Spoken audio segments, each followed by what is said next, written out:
Suatu hari Abu Nawas mendapatkan hadiah berupa cincin berlian dari Sultan Harun ar-Rasyid. Kepada para tetangganya, cincin itu selalu dipamerkan. Bahkan kemanapun ia pergi, selalu dipakainya pada jari manis kanannya. Dari jauh cincin berlian itu tampak gemerlapan, sehingga menarik perhatian dan rasa kagum orang yang melihatnya. Ketika Abu Nawas berjalan di depan rumah seorang saudagar permata, cincin itu memukau perhatian si saudagar. Belum pernah rasanya permata semacam itu dilihatnya. Harganya kira-kira 10.000 dinar. Taksirnya dalam hati, "Hai Abu Nawas, singgahlah barang sebentar kemari," panggilnya dari depan pintu rumah. Ketika Abu Nawas mendekat, saudagar itu segera menyongsongnya dengan wajah berseri-seri. "Bagaimana engkau membeli cincin yang begitu bagus?" tanya saudagar itu seraya mengamat-amati cincin permata di jari manis kanan Abu Nawas. "Hadiah dari Baginda Sultan Harun ar-Rasyid," jawab Abu Nawas bangga. Jawaban itu menguatkan dugaannya bahwa permata itu memang amat berharga dan bukan barang palsu. "Aku bersedia membelinya dengan harga mahal," bujuk saudagar itu. Abu Nawas menggelengkan kepalanya. "Siapa tahu cincin itu dirampas penjahat di jalan. Lebih baik kau jual saja, maka uangmu dapat kau belikan apa saja," ujar saudagar itu menakut-nakuti. "Aku bersedia membayarmu 3.000 dinar," sambungnya. Abu Nawas orang yang pandai, tak gampang terbujuk, apalagi tertipu. Ia tahu bahwa harga cincin itu kira-kira 10.000 dinar. Tawaran itu didiamkannya saja. Dari saku bajunya dikeluarkan sapu tangan, lalu digosoknya cincin itu dengan sapu tangan. Makin bergemilaulah berlian itu. "Abu Nawas, dengarlah, modalku seluruhnya berjumlah 4.000 dinar. Baiklah, seluruh uangku yang 4.000 dinar aku bayarkan kepadamu. Boleh kan?" tawar saudagar itu. "Mana boleh, permata yang begini indah hanya kau hargai 4.000 dinar, sahut Abu Nawas hendak melangkah pergi. "Tunggu dulu Abu Nawas," cegah saudagar itu. "Jika aku punya uang lebih dari itu, akan kuberikan kepadamu semuanya. Barangkali 2-3 hari lagi akan kubawakan engkau uang 5.000 dinar. Karena itu jangan kau jual cincinmu kepada orang lain." Abu Nawas hanya senyum-senyum saja lalu pergi. Cincin itu memang tak pernah lepas dari jari manis kanannya. Ketika tidur malam harinya, cincin itu tetap tersunting di jari. Malam itu Abu Nawas bermimpi. Dalam mimpi itu saudagar datang membawa uang 5.000 dinar. Melihat uang sebanyak itu, Abu Nawas tergiur. Tanpa pikir panjang, diterimanya uang sebanyak itu. Lalu diberikannya cincinnya. Begitu girang hatinya memiliki uang 5.000 dinar. Lalu menari-nari, bahkan berjingkrak-jingkrak. Tangannya bertepuk-tepuk, kakinya menghentak-hentak, kepalanya bergoyang ke kiri ke kanan. Pinggulnya meliuk-liuk, sehingga keseimbangan badannya menjadi goyah. Tiba-tiba, gedebuk, Abu Nawas terjatuh. Ternyata ia terjungkal dari tempat tidur ke lantai. Ia terjaga, jidatnya terasa nyeri karena terantuk lantai. Ia tersadar dari mimpinya. Yang pertama-tama dilakukannya ialah mengamat-amati cincin pada jari manis kanannya. Oh, masih ada, pikirnya. Ia merasa heran mengapa cincin itu masih tetap tersunting di jarinya. Padahal uang pembayaran dari saudagar permata itu sudah diterimanya. Esok harinya ia menceritakan mimpinya itu, bukan saja kepada istrinya, tetapi juga kepada tetangga-tetangganya, bahkan kepada semua orang yang berjumpa dengannya. Diceritakanlah perihal mimpinya itu. Aku sudah menerima uang pembayaran sebanyak 5.000 dinar, tapi cincinku belum diambil oleh saudagar yang membelinya, katanya dengan terheran-heran. Mimpi Abu Nawas yang aneh itu segera beredar dari mulut ke mulut. Akhirnya saudagar permata itu pun mendengarnya. Kalau begitu aku berhak mengambil cincin itu, pikirnya. Bukankah aku sudah membayarnya? Bahkan Abu Nawas pun mengaku telah menerima uang pembayaran dariku. Saat itu juga ia berangkat menuju rumah Abu Nawas. Dengan napas terengah-engah ia tiba di rumah Abu Nawas. Abu Nawas, ujarnya, mana cincin berlian yang sudah kubeli? Tapi, sahut Abu Nawas tersendat. Jangan pura-pura lupa, Abu Nawas. Semalam aku sudah membayarmu 5.000 dinar, bukan? Kata saudagar itu sambil telunjuknya pada dada Abu Nawas. Ya, betul, ujar Abu Nawas. Tapi ada dua hal yang masih harus kita sepakati. Pertama, harga 5.000 dinar itu masih terlalu murah. Genapilah jadi 6.000 dinar. Kedua, karena cincin permata itu pemberian Sultan Harun ar-Rasyid, serah terima cincin itu harus disaksikan pula oleh Baginda Raja. Dengan kesaksian Baginda, engkau pun akan yakin bahwa cincin itu memang benar-benar pemberian Baginda. Baiklah, aku tambah 1.000 dinar nanti, setelah Baginda mengakui cincin itu berasal pemberian Baginda kepadamu, sahut saudagar itu. Aku berganti pakaian dulu, lantas kita berangkat bersama-sama ke istana, kata Abu Nawas sambil masuk ke dalam kamar. Dengan mengenakan pakaian yang paling bagus, Abu Nawas menemui lagi saudagar itu. Kita berangkat sekarang, ajaknya. Hei, mengapa jari manis kamu kau balut dengan sapu tangan putih? Tanya saudagar seraya menunjuk jari manis kanan Abu Nawas. Jari itu terbalut kain tebal. Engkau memperingatkan aku kemarin agar aku berhati-hati, karena penjahat yang melihat permata ini mungkin akan merampasnya, kata Abu Nawas. Betul-betul, kata saudagar itu membenarkannya. Keduanya bergegas berangkat ke istana.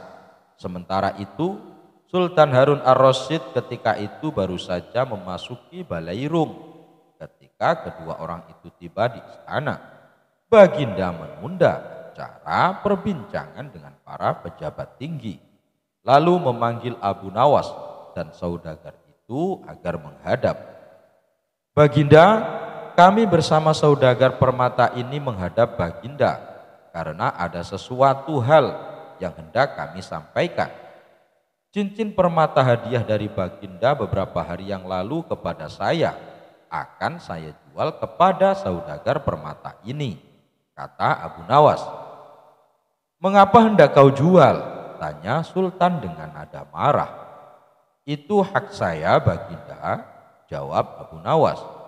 Bukankah cincin ini yang telah Baginda berikan sebagai hadiah kepada saya? Sultan terkejut melihat cincin yang tersunting di jari Abu Nawas.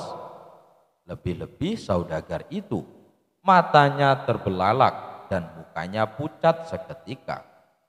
Betapa tidak, cincin yang tersunting di jari manis Abu Nawas tersebut dari tembaga, sedangkan permatanya tidak berkilau sama sekali karena hanya pecahan gelas belaka. Bukan itu yang hendak saya beli, seru saudagar itu, tapi cincin permata berlian pemberian Baginda.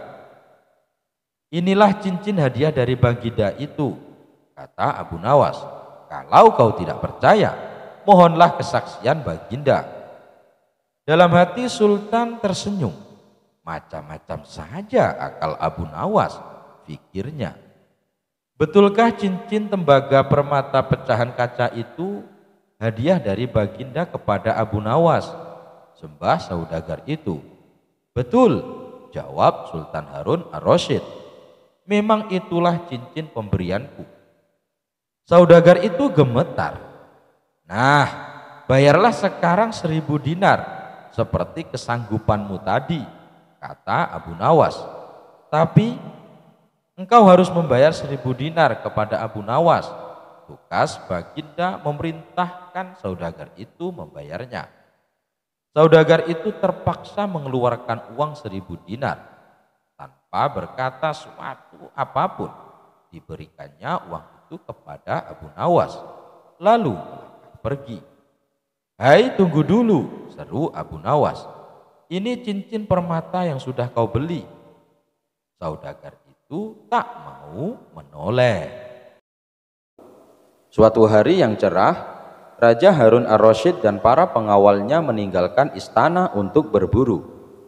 Namun di tengah perjalanan, salah satu pejabat kerajaan yang bernama Abu Jahil menyusul dengan terengah-engah di atas kudanya. Baginda, Baginda, hamba mau mengusulkan sesuatu, kata Abu Jahil sambil mendekati sang raja. Apa usulmu, wahai Abu Jahil? Tanya Baginda Raja. Agar acara berburu ini lebih menarik dan disaksikan banyak penduduk, bagaimana kalau kita sayembarakan saja? Ujar Abu Jahil dengan raut wajah serius. Baginda Raja terdiam sejenak dan mengangguk-angguk. Hamba ingin beradu ketangkasan dengan Abu Nawas, dan nanti pemenangnya akan mendapatkan sepundi uang emas. Tapi kalau kalah, hukumannya adalah dengan memandikan kuda-kuda istana selama 1 bulan. Tutur Abu Jahil meyakinkan Baginda Raja. Akhirnya sang raja menyetujui usulan Abu Jahil tersebut. Hitung-hitung sayembara itu akan memberikan hiburan kepadanya. Maka dipanggillah Abu Nawas untuk menghadap kepadanya.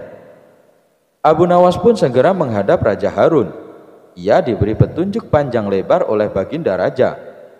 Pada awalnya Abu Nawas menolak sayembara tersebut karena ia tahu bahwa semua ini adalah akal licik dari Abu Jahil yang ingin menyingkirkannya dari istana. Tapi Baginda Raja Harun memaksa dan Abu Nawas tidak bisa menolak. Abu Nawas berpikir sejenak. Ia tahu kalau Abu Jahil sekarang diangkat menjadi pejabat istana. Ia pasti mengerahkan semua anak buahnya untuk menyumbang seekor binatang buruannya di hutan nanti. Namun karena kecerdikannya, Abu Nawas tersenyum riang. Abu Jahil yang melihat perubahan raut muka Abu Nawas menjadi penasaran dibuatnya. Mana mungkin Abu Nawas bisa mengalahkan dirinya kali ini, pikir Abu Jahil dalam hati. Akhirnya Baginda menggiring mereka di tengah alun-alun istana. Raja dan seluruh rakyat menunggu siapa yang akan menjadi pemenang dalam lomba berburu. Trompet tanda mulai adu ketangkasan pun telah ditiup. Abu Jahil segera memacu kudanya secepat kilat menuju hutan belantara. Anehnya, Abu Nawas justru sebaliknya. Dia dengan santainya menaiki kudanya sehingga para penonton banyak yang berteriak. Menjelang sore hari, tampaklah kuda Abu Jahil memasuki pintu gerbang istana. Ia pun mendapat sambutan meriah dan tepuk tangan dari rakyat yang menyaksikannya. Di sisi kanan dan kiri kuda Abu Jahil tampak puluhan hewan yang mati terpanah. Abu Jahil dengan tersenyum bangga memperlihatkan semua binatang buruannya di tengah lapangan. Aku, Abu Jahil, berhak memenangkan lomba ini. Lihat, binatang buruanku banyak. Mana mungkin Abu Nawas mengalahkanku? Teriaknya lantang yang membuat para penonton semakin ramai bertepuk tangan. Tidak berapa lama kemudian terdengar suara kaki kuda Abu Nawas. Semua orang menertawakan dan meneriakinya karena Abu Nawas tak membawa satu pun binatang buruan di kudanya. Tapi Abu Nawas tidak tampak gusar sama sekali. Ia malah tersenyum dan melambaikan tangan. Baginda Raja menyuruh 2 orang pengawalnya maju ke tengah lapangan dan menghitung jumlah binatang buruan yang didapatkan 2 peserta tersebut. Dan kesempatan pertama, para pengawal menghitung jumlah binatang hasil buruan Abu Jahil. 35 ekor kelinci, ditambah 5 ekor rusa dan 2 ekor babi hutan, kata salah satu pengawal. Kalau begitu akulah pemenangnya, karena Abu Nawas tak membawa seekor binatang pun, teriak Abu Jahil dengan sombongnya. Tenang, tenang, aku membawa ribuan binatang. Jelaslah aku pemenangnya, dan engkau wahai Abu Jahil, silahkan memandikan kuda-kuda istana menurut aturan lomba. Semua binatang boleh ditangkap, yang penting jumlahnya, kata Abu Nawas sambil membuka bambu kuning yang telah diisi dengan ribuan semut merah. Jumlahnya sangat banyak Baginda, mungkin ribuan, kami tak sanggup menghitungnya lagi, kata pengawal kerajaan yang menghitung jumlah semut itu. Melihat kenyataan itu, Abu Jahil tiba-tiba saja jatuh pingsan. Baginda Raja tertawa terpingkal-pingkal dan langsung memberi hadiah kepada Abu Nawas. Kecerdikan dan ketulusan hati pasti bisa mengalahkan kelicikan. Suatu kali Abu Nawas pergi keluar kota untuk menemui sahabat lamanya. Dengan membawa perbekalan seadanya, ia berangkat menuju kota tempat sahabatnya. Singkat cerita, sampailah ia di rumah sahabatnya.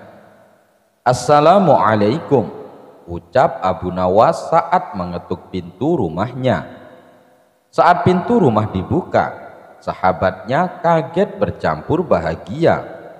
Waalaikumsalam Abu Nawas, apa kabarmu? Jawab sahabatnya sambil memeluk Abu Nawas. Mari silahkan masuk, ajak sahabatnya. Mereka berdua saling melepas rindu dan terlibat perbincangan yang penuh canda tawa. Setelah ngobrol kesana kemari, terdengarlah suara azan asar. Wahai kawan, saya minta izin sholat di rumahmu, pinta Abu Nawas. Oh, silahkan Abu Nawas, saya mau keluar sebentar untuk membeli makanan, balas sahabatnya. Abu Nawas lalu ke kamar mandi untuk berwudu. Tapi saat ia akan melaksanakan sholat, ia bingung di mana letak arah kiblat. Mau bertanya kepada sahabatnya, tapi sahabatnya sedang keluar beli makanan. Abu Nawas mencoba menunggu sahabatnya pulang. Lama sudah ia menunggu. Ternyata sahabatnya tak kunjung datang juga. Akhirnya ia memutuskan sendiri kemana arah kiblatnya. Abu Nawas menggelar sajadahnya dan mulai menunaikan sholat. Tidak berapa lama sahabatnya pun datang. Ia tertawa melihat Abu Nawas sholat menghadap arah kiblat yang salah. Setelah Abu Nawas selesai menunaikan sholat, sahabatnya berkata memberitahu, "Hei Abu Nawas, arah kiblatnya bukan ke situ," tutur sahabatnya. "Hah? Apakah arah sholatku salah?" tanya Abu Nawas. "Tidak, hanya saja arah sajadah kamu yang salah," jawab sahabatnya. "Kalau begitu tegur saja sajadahku, jangan aku," balas Abu Nawas. Keduanya pun tertawa bersama-sama. "Ya sudah, mari kita sholat berjamaah. Habis itu kita baru makan-makan," ajak Abu Nawas kepada sahabatnya. Kisah penampilan suci. Suatu hari ada seorang rohib berpenampilan layaknya orang suci. Namun ia terlihat kebingungan beberapa kali. Ia mondar-mandir tepat di depan rumah Abu Nawas. Karena merasa kasihan, Abu Nawas lalu menyapanya. "Wahai tuan, sepertinya Anda bukan orang sini. Siapa Anda?" tanya Abu Nawas. "Ya, saya berasal dari negeri seberang. saya adalah seorang rohib. Jawab orang tersebut. Rohib? Apa itu rohib? Tanya Abu Nawas. Rohib itu adalah orang yang bertugas untuk membimbing manusia menuju surga. Jawab orang itu kembali. Oh, tapi dari tadi saya perhatikan Anda terlihat sedang kebingungan. Sudah beberapa kali Anda mondar-mandir tepat di depan rumah saya. Memangnya Anda mau kemana? Tanya Abu Nawas. Saya mau ke pasar, tapi tidak tahu jalannya, ujar sang rohib. Mendengar jawaban itu, Abu Nawas menahan tawa. Bagaimana bisa Anda membimbing manusia ke surga kalau arah ke pasar saja Anda tidak tahu? Celetuk Abu Nawas. Mendadak muka sang rohib berubah menjadi sewot. Ia langsung pergi meninggalkan Abu Nawas. Abu Nawas menemukan sekantong emas. Pada suatu ketika, negeri Baghdad sedang mengalami masa paceklik. Pertanian banyak yang gagal dan pasar sepi pembeli. Tentu saja kondisi ini sangat mempengaruhi rakyatnya. Banyak warga yang mengalami kesusahan, tak terkecuali Abu Nawas. Dia dan istrinya terkadang harus berpuasa karena tidak ada makanan. Suatu ketika, Abu Nawas berjalan-jalan di pasar untuk menghilangkan rasa jenuhnya. Dan tiba-tiba Abu Nawas menemukan kantong hitam berisi uang. Maka dibawanya kantong hitam tersebut dan langsung ditanam di dalam tanah. Abu Nawas merenung sepanjang malam. Pikirannya bertanya-tanya, apakah uang di dalamnya akan diambil atau tidak. Hatinya berpikir untuk mengambilnya karena keluarganya sedang mengalami kelaparan. Namun Abu Nawas teringat terus bahwa memakan harta haram bisa mendapatkan siksa kubur di dunia dan akhirat. Akan tetapi dirinya juga teringat hadis Nabi yang mengatakan, bila Allah Subhanahu wa ta'ala memberimu hadiah tanpa kamu minta, maka terimalah hadiah itu, jangan kamu tolak, kemudian infakkanlah harta itu. Ketika mengingat hadis tersebut, Abu Nawas berkata kepada dirinya sendiri, sungguhkah ini hadiah dari Allah Subhanahu wa ta'ala, dan hadiah itu bagi orang yang menemukan uang tersebut. Namun hal itu tidak menjadikan Abu Nawas membuka kantong temuannya dan masih menunggu barangkali pemiliknya akan datang. Hari pun berlalu, dan ketika Abu Nawas kembali berjalan-jalan di pasar, ia mendengar seorang saudagar lelaki kaya sedang mengumumkan bahwa kantongnya hilang. Wahai para penduduk Baghdad, barang siapa yang menemukan kantong hitam berisi uang 1000 dinar, maka kembalikanlah dengan jaminan dari Allah Subhanahu wa ta'ala. Mendengar hal tersebut, lalu Abu Nawas mendekati lelaki tersebut dan berkata, wahai Tuan, negeri kami sedang mengalami masa paceklik. Banyak di antara kami yang hidup miskin. Seumpama uang Anda ditemukan oleh orang yang mengalami kesusahan, maukah Tuan memberikan sedikit uang secara halal? Ucap Abu Nawas. Berapa yang diinginkannya? Tanya lelaki saudagar kaya. 1/10-nya Tuan, jawab Abu Nawas. Saudagar itu dengan tegasnya berkata, aku tidak akan memberikannya sedikit pun. Jika ia tidak mengembalikannya kepadaku, maka di akhirat nanti akan kutuntut di hadapan Allah Subhanahu wa ta'ala. Mendengar perkataan tersebut, Abu Nawas segera kembali ke rumahnya dan menceritakan kepada istrinya bahwa ia telah menemukan pemilik kantong uang tersebut. Apa yang harus aku lakukan? Apa aku harus mengembalikan uang itu? Tanya Abu Nawas. Mendengar hal itu, istrinya agak marah. Aku dan anak-anakmu telah menderita kemiskinan bersamamu selama 50 tahun. Bahkan saat ini kita hanya mempunyai satu pakaian dan dipakai bergantian untuk sholat. Selama hidup kita belum makan buah dan daging. Datangilah pemiliknya, desaklah ia agar memberikan 1/10 dari uangnya itu. Jika ia tidak setuju, maka mintalah 1/100-nya. Tapi jika masih tidak setuju, maka mintalah 1/1000-nya, yang berarti menerima 1 dinar, karena 1 dinar lebih baik daripada tidak sama sekali, kata istri Abu Nawas. Mendengar penjelasan istrinya itu, lalu Abu Nawas pergi kembali menemui saudagar kaya di pasar. Tuan, sebenarnya sayalah penemu kantong berisi uang. Apakah Tuan bersedia memberikan sedikit uang tersebut kepada saya? Meskipun hanya 1 dinar, karena beberapa hari ini keluarga saya belum makan, Tuan, kata Abu Nawas. Namun saudagar kaya itu tetap pada pendiriannya untuk tidak memberikan uang tersebut. Maka diajaklah saudagar itu ke rumah Abu Nawas, dan setibanya di rumah, lalu Abu Nawas menyerahkan kantong tersebut.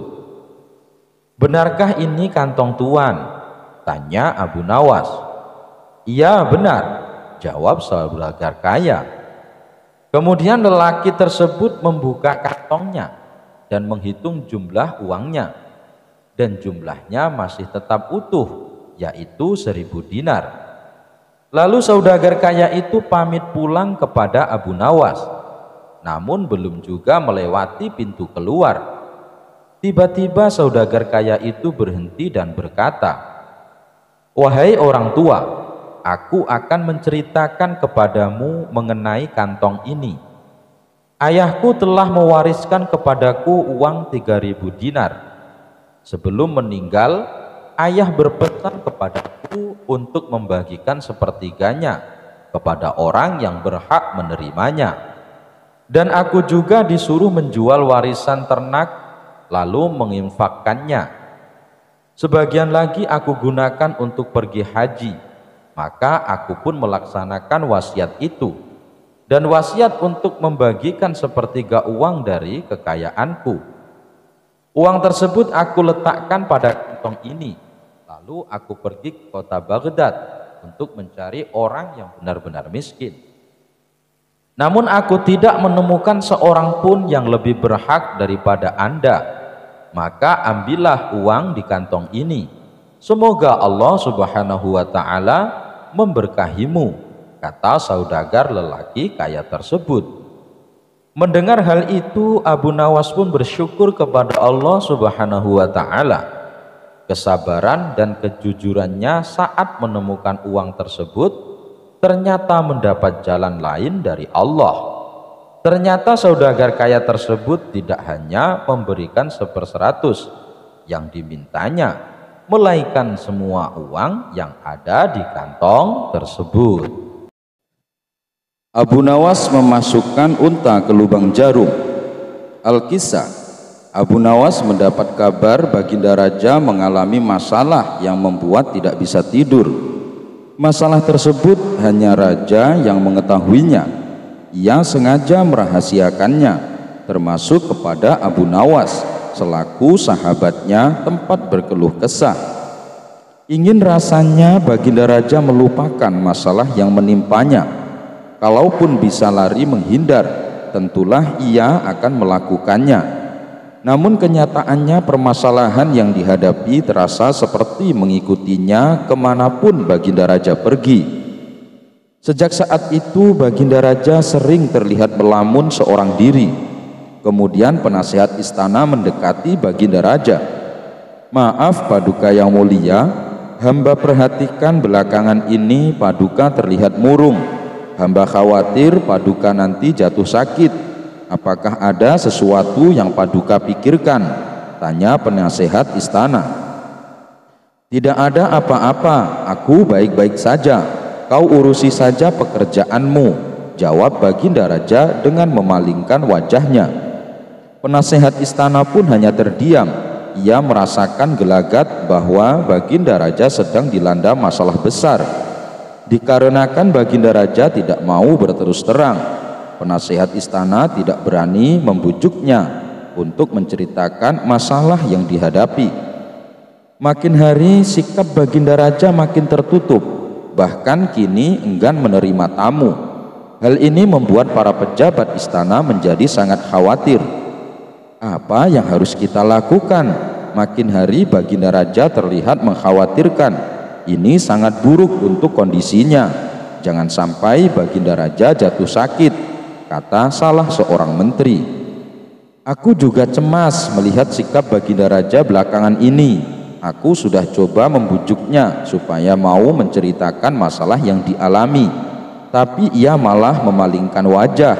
Baginda Raja memilih menutup diri, beber penasehat istana. Saya ada saran, bagaimana kalau masalah ini kita sampaikan kepada Abu Nawas? Biasanya dia tahu solusinya, ujar salah satu dari menteri. Ya, saya setuju dengan saran tersebut, balas lainnya. Maka beberapa menteri istana segera mendatangi rumah Abu Nawas. Melihat yang datang adalah para menteri, Abu Nawas sempat terkejut. Biasanya yang diutus Baginda Raja adalah prajurit istana. Kenapa kalian yang datang? Tanya Abu Nawas. Kami kesini bukan diutus Baginda Raja, tapi atas kemauan sendiri, jawab para menteri. Kemudian para menteri ini memberitahu Abu Nawas tentang keadaan yang menimpa Baginda Raja.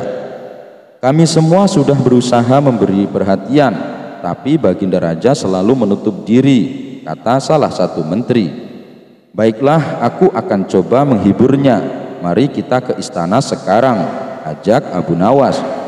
Singkat cerita, Abu Nawas menghadap Baginda Raja. Ia lalu bercerita kisah-kisah jenaka di hadapan Baginda Raja. Berharap bisa terhibur dan tertawa, tapi ternyata tidak ada reaksi apapun. Baginda Raja hanya terdiam, malah meninggalkan Abu Nawas lalu masuk ke kamarnya. Selepas Baginda Raja pergi, para menteri segera menghampiri Abu Nawas. Bagaimana ini Abu Nawas? Kamu lihat sendiri kan? Ucap mereka. Sepertinya Baginda Raja sedang mengalami masalah berat. Biarkan aku pulang dulu. Aku akan memikirkan cara untuk mengatasi masalah ini, ucap Abu Nawas. Setibanya di rumah, Abu Nawas terus memikirkan cara terbaik memecahkan masalah ini. Setelah berpikir cukup lama, akhirnya Abu Nawas menemukan ide cemerlang. Esok harinya Abu Nawas pergi ke pasar. Di hadapan orang-orang, Abu Nawas berteriak, apakah di antara kalian ada yang bisa memasukkan unta ke lubang jarum? Mendengar pertanyaan Abu Nawas, semua orang yang ada di sana heran. Salah satu dari mereka lalu menjawab, mana mungkin bisa, itu perkara yang mustahil. Dengan lantang Abu Nawas membalas, tidak ada perkara yang mustahil, jangankan aku, anak kecil pun bisa. Kalau kau memang bisa, coba tunjukkan kepada kami, pinta mereka. Maaf kawan-kawan, sayangnya aku hanya bisa membuktikannya bila di hadapan Baginda Raja, jawab Abu Nawas. Begitulah seterusnya setiap ada keramaian, orang ataupun perkumpulan, Abu Nawas selalu mengatakan hal yang sama. Akhirnya kabar tentang Abu Nawas bisa memasukkan unta ke lubang jarum sampai juga hingga telinga Baginda Raja. Awalnya Baginda Raja tidak terlalu memedulikannya, tapi lama-kelamaan timbul juga rasa penasaran pada dirinya. Maka diperintahkanlah beberapa pengawal istana memanggil Abu Nawas. Tuan Abu Nawas, Anda diperintah Paduka untuk datang ke istana, ucap seorang prajurit. Benarkah? Tanya Abu Nawas memastikan. Benar Tuan Abu Nawas, jawab dia. Rencanaku akhirnya berhasil, pikir Abu Nawas. Oh iya, bagaimana kondisi Baginda Raja sekarang? Tanya Abu Nawas lagi. Baginda masih sering mengurung diri dan sering tampak termenung, jawab salah satu prajurit.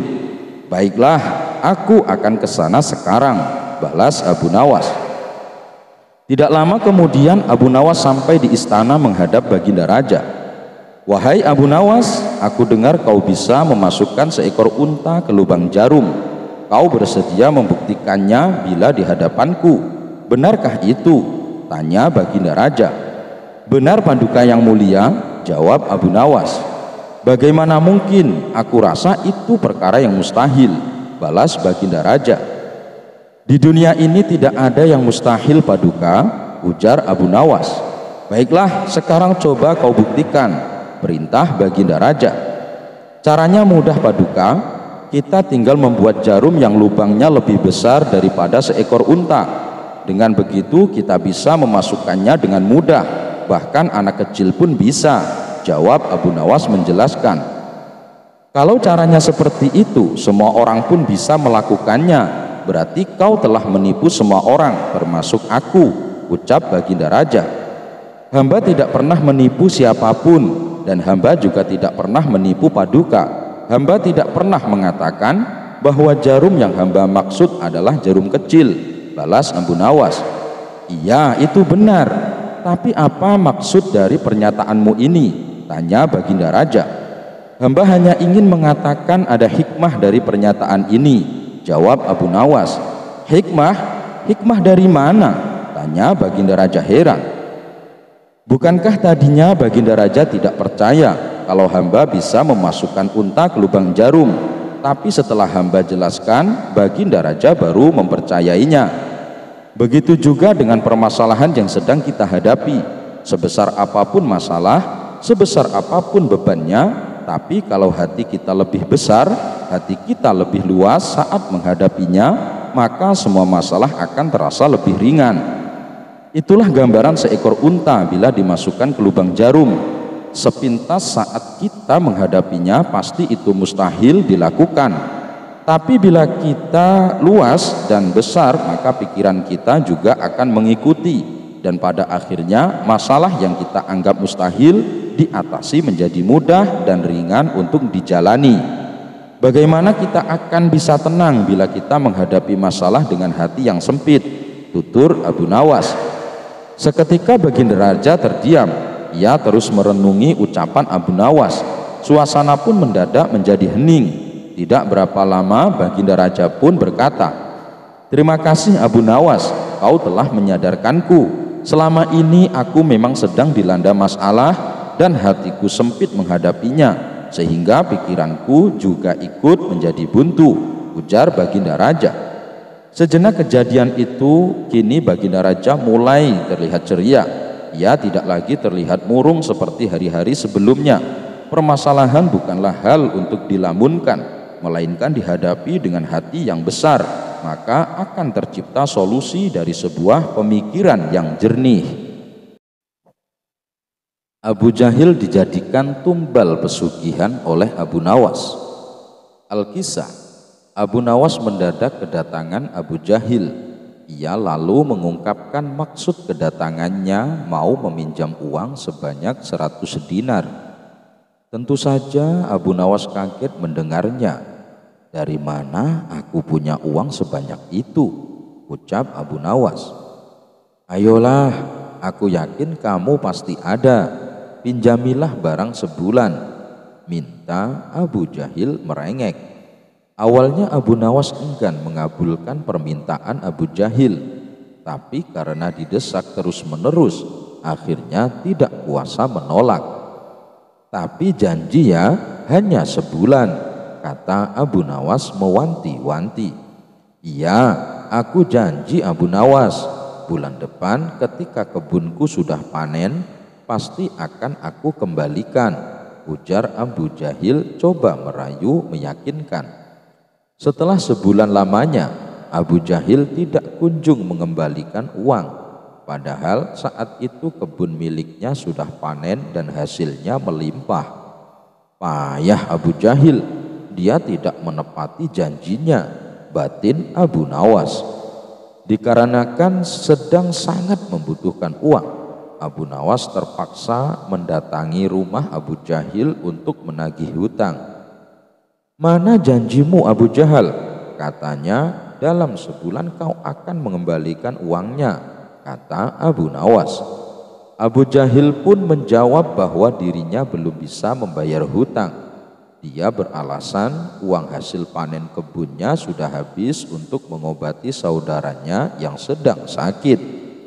"Jangan khawatir Abu Nawas, bulan depan pasti akan aku bayar," ujar Abu Jahil. Abu Nawas tentu sangat kecewa. Ia akhirnya pulang tanpa membawa uang. Beberapa hari kemudian, Abu Nawas mendengar kabar Abu Jahil sering mengajak kawan-kawannya pesta pora di rumahnya. Mendengar hal itu, Abu Nawas pun menjadi emosi. "Kurang ajar, katanya uangnya sudah habis, tapi malah sering bikin pesta," gerutu Abu Nawas. Untuk menagihnya kembali itu tidak mungkin. Abu Jahil pasti tidak akan membayar hutangnya dengan beribu macam alasan. Akhirnya terbesit di benak Abu Nawas suatu ide untuk mengerjai Abu Jahil. Esok harinya pergilah Abu Nawas menemui sahabatnya yang ada di kampung seberang. Ia pun mulai mengatur siasat dan meminta bantuan sahabatnya itu. Setelah siasatnya sudah diatur dengan matang, maka Abu Nawas segera mendatangi rumah Abu Jahil. "Kenapa kemari Abu Nawas? Kan sudah kubilang mengembalikan uangnya bulan depan," kata Abu Jahal. "Kamu jangan salah paham Abu Jahil. Aku kesini bukan mau menagih hutang, tapi ingin mengajakmu menemui orang pintar," balas Abu Nawas. "Menemui orang pintar untuk apa?" tanya Abu Jahil penasaran. "Begini Abu Jahil, di kampung seberang katanya ada dukun pesugihan yang bisa membuat kita jadi kaya. Aku ingin mencobanya ke sana," jawab Abu Nawas. "Benarkah? Baiklah, aku ikut Abu Nawas. Aku juga ingin kaya raya," sahut Abu Jahil kegirangan. Singkat cerita, sampailah Abu Nawas dan Abu Jahil di rumah seorang dukun pesugihan. Setelah keduanya dipersilahkan masuk, dukun tersebut bertanya, "Ada keperluan apa kalian kemari?" Abu Nawas lalu mengungkapkan keinginan ingin kaya raya tanpa harus bekerja. "Oh, itu gampang, tapi ada syaratnya," ujar dukun tersebut. "Apa itu syaratnya?" tanya Abu Nawas. "Syaratnya harus ada tumbal, tapi jangan khawatir, tumbalnya tidak harus dari keluarga. Orang lain juga bisa dijadikan tumbal, tapi orang lain tersebut adalah orang yang ada kaitannya dengan hartamu," jawab sang dukun. "Maksudnya bagaimana? Saya belum paham," tanya Abu Nawas lagi. "Ya misalnya orang yang punya utang sama kamu, maka orang tersebut bisa dijadikan tumbal meskipun dia bukan anggota keluargamu," jawab sang dukun. "Kalau orangnya tidak mau bagaimana?" tanya Abu Nawas. "Kamu tidak perlu minta izin. Orang tersebut nanti akan jadi tumbal tanpa dia sadari dan ia akan mati mengenaskan," kata sang dukun menjelaskan. "Oh begitu, baiklah aku setuju," balas Abu Nawas sambil melirik ke arah Abu Jahil. Abu Jahil yang merasakan gelagat dirinya akan dijadikan tumbal seketika langsung gemetaran. Kemudian Abu Nawas diajari mantra oleh sang dukun sebagai ritual saat tengah malam. Sepulangnya dari rumah sang dukun di tengah perjalanan, Abu Nawas berkata, "Abu Jahil, hutangmu yang 100 dinar tidak usah kamu kembalikan. Aku ikhlas." Mendengar hal itu, Abu Jahil langsung ketakutan. "Jangan Abu Nawas, aku akan mengembalikan uangnya sekarang juga. Nanti setelah kita sampai di rumah, aku akan langsung mengembalikannya," sahut dia ketakutan. "Bukannya kemarin kamu bilang uangmu sudah habis?" goda Abu Nawas. "Uangku masih banyak Abu Nawas, aku kemarin bohong sama kamu," ucap Abu Jahil. Akhirnya hari itu juga Abu Jahil langsung mengembalikan uang yang dipinjam. Ternyata dukun yang didatangi Abu Nawas dan Abu Jahil adalah sahabatnya Abu Nawas. Abu Nawas dan sahabatnya sengaja mengatur siasat tersebut supaya Abu Jahil segera melunasi hutangnya. Raja menjadi pengemis. Abu Nawas kaget ketika tiba-tiba disuruh menuju ke istana. Di sana telah menunggu Baginda yang tengah duduk tegap di singgasana istana. "Hai, apa kabar Abu Nawas?" sapa Baginda Raja. "Aku benar-benar mengharap bantuanmu." "Bantuan apa Baginda Raja?" Abu Nawas balik bertanya. "Begini Abu Nawas," Baginda mulai bercerita. "Aku dengar Tuan Habul sudah mulai membangkang terhadap kewajiban negara. Pembantu-pembantuku di daerah melaporkan kalau dia sudah tidak mau lagi membayar zakat. Padahal dia orang yang kaya raya loh. Mengapa Baginda tidak panggil saja dia ke istana, lalu jebloskan ke dalam penjara, habis perkara. Gitu aja kok repot." "Sebenarnya bisa saja aku berbuat begitu, tapi apa tidak ada cara lain? Soalnya sayang kalau aku menghukumnya. Bagaimanapun dulu dia adalah orang yang paling rajin membayar zakat. Tapi entah mengapa, semakin dia kaya, semakin malas pula dia membayar zakat. Sebenarnya kalau ingat nama Tuan Habul, Abu Nawas ingin diam di penjara. Karena semua negeri tahu kalau Tuan Habul orang yang sangat pelit. Hampir tidak ada orang yang menyukainya, kecuali mungkin antek-anteknya saja. Tapi karena ini perintah Baginda, mau tak mau Abu Nawas ikut pula memikirkan jalan keluarnya. Begini saja Baginda yang mulia, usul Abu Nawas. Beri hamba kesempatan berpikir untuk membuat dirinya sadar. Tapi tentu saja selama berpikir, hamba tidak bisa bekerja mencari nafkah buat keluarga. Oleh sebab itu hamba minta ganti rugi selama hamba berpikir menyelesaikan masalah ini. Sudah kuduga sejak semula, kau pasti meminta imbalan kalau kuminta bantuan. Ini bawa, ujar Baginda kesal. Baginda mengeluarkan uang 200.000 dinar kepada Abu Nawas. Sambil cengar-cengir, Abu Nawas membawa pulang uang pemberian Baginda Raja. Seminggu kemudian Abu Nawas datang ke istana. Dia datang dengan segudang rencana yang telah disusunnya. "Bagaimana Abu Nawas? Sudah ketemu jalan keluarnya?" tanya Baginda Raja. "Beres Baginda Raja, cuma caranya Baginda dan saya harus menyamar jadi pengemis. Apakah Baginda bersedia?"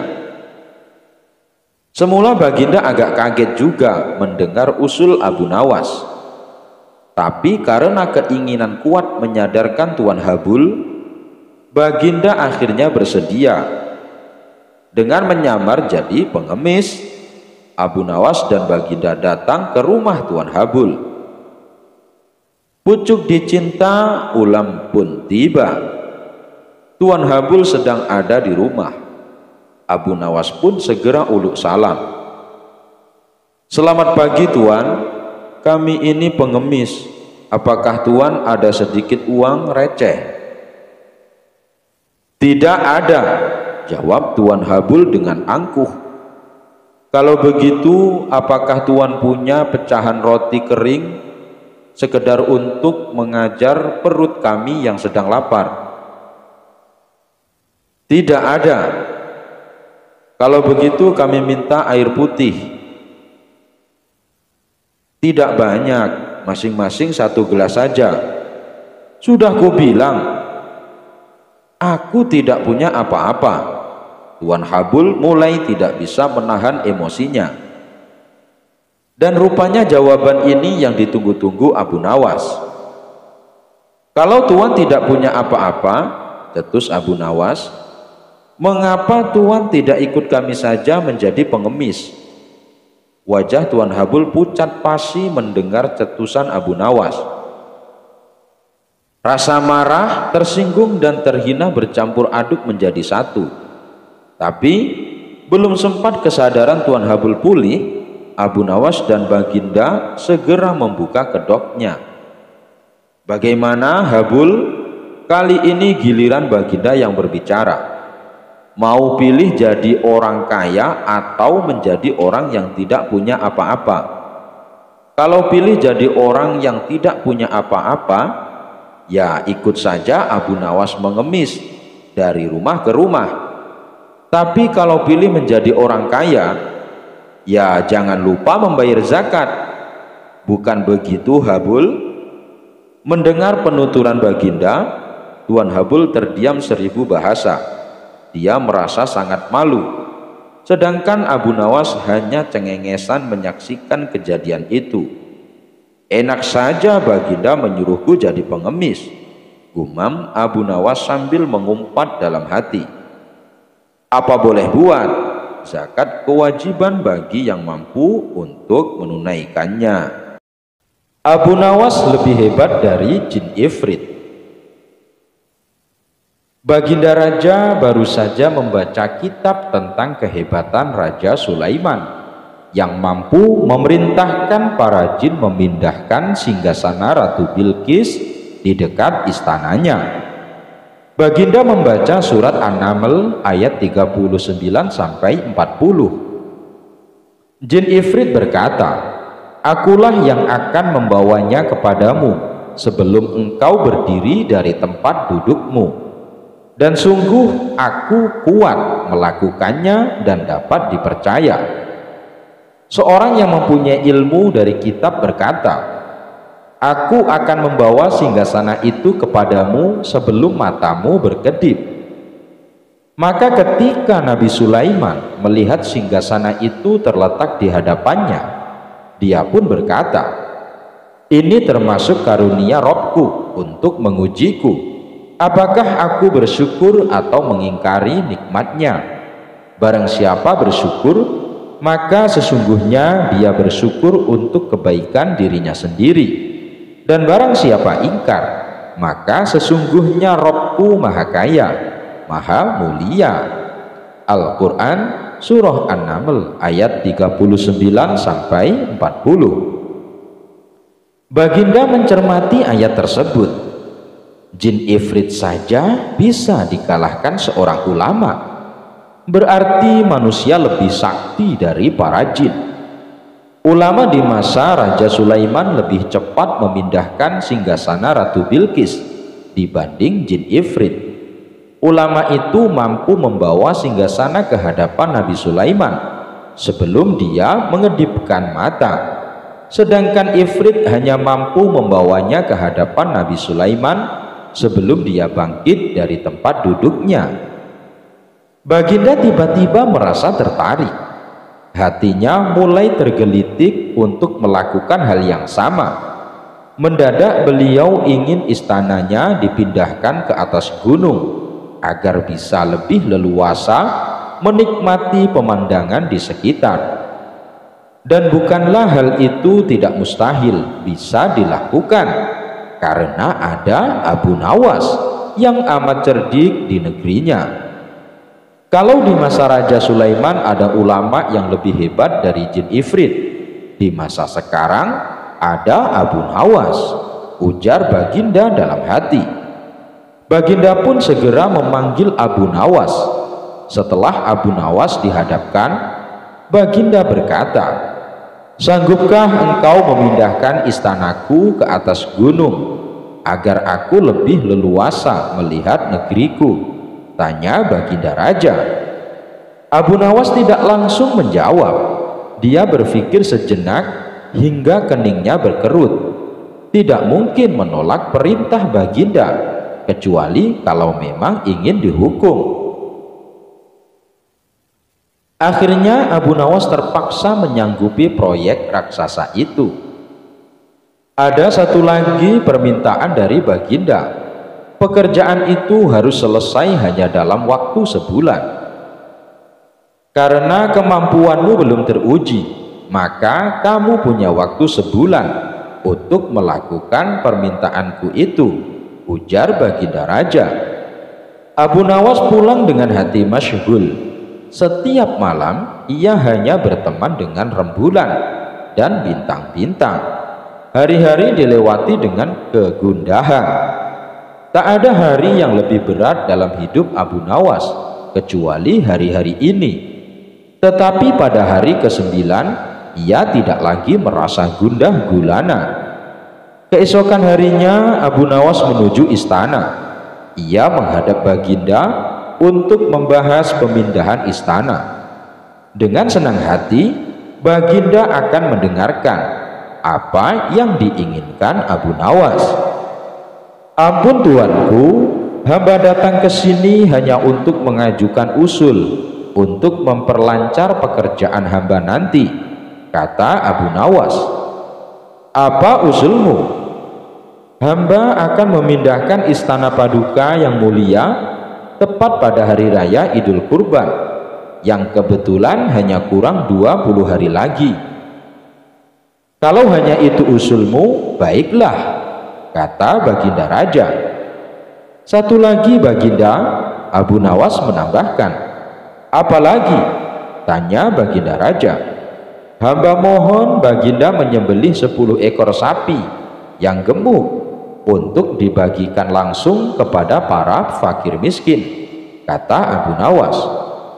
Usulmu kuterima, kata Baginda menyetujui. Abu Nawas pulang dengan perasaan riang gembira. Kini tidak ada lagi yang perlu dikhawatirkan. Toh nanti bila waktunya sudah tiba, ia pasti akan dengan mudah memindahkan istana Baginda Raja. Jangankan hanya memindahkan ke puncak gunung, ke dasar samudera pun Abu Nawas sanggup. Desas-desus mulai tersebar ke seluruh pelosok negeri. Hampir semua orang harap-harap cemas. Tetapi sebagian besar rakyat merasa yakin atas kemampuan Abu Nawas.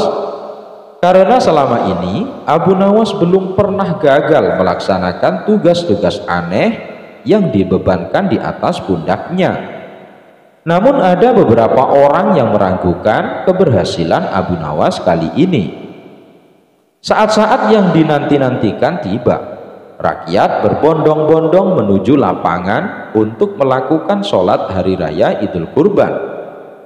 Dan seusai sholat, 10 sapi sumbangan Baginda Raja disembelih lalu dimasak, kemudian segera dibagikan kepada fakir miskin.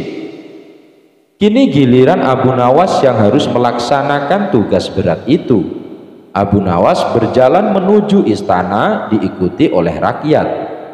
Sesampai di depan istana, Abu Nawas bertanya kepada Baginda Raja, "Ampun tuanku yang mulia, apakah istana sudah tidak ada orangnya lagi?"